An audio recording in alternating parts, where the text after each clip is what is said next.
નમસ્કાર, આપ જોઈ રહ્યા છો સ્પાર્ક ટુડે ન્યૂઝ। તેરા તુજકો અર્પણ અંતર્ગત નવસારી ટાઉન પોલીસ દ્વારા ચોરીમાં ગયેલા કુલ રૂપિયા 6,50,964ની કિંમતનો મુદ્દામાલ સફળતાપૂર્વક રિકવર કરી મૂળ માલિકોને પરત કરવામાં આવ્યો છે।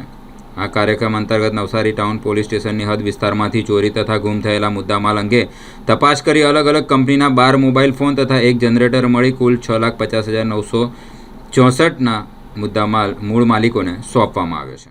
આજરોજ નવસારી ટાઉન પોલીસ સ્ટેશનના પોલીસ ઇન્સ્પેક્ટર શ્રી અશ્વિન સરવૈયા અને તેમના સ્ટાફ અને બીજા પોલીસ કર્મચારીઓ દ્વારા જુદા જુદા અરજીમાં ગયેલ વિવો તેમજ બીજા મોબાઈલો સેમસંગ એમ કુલ 12 મોબાઈલો જેની કિંમત 2 લાખ રૂપિયા જેટલા અને નવસારી ટાઉન પોલીસ સ્ટેશન ગુના ડિસેમ્બર 25/2026ના કામે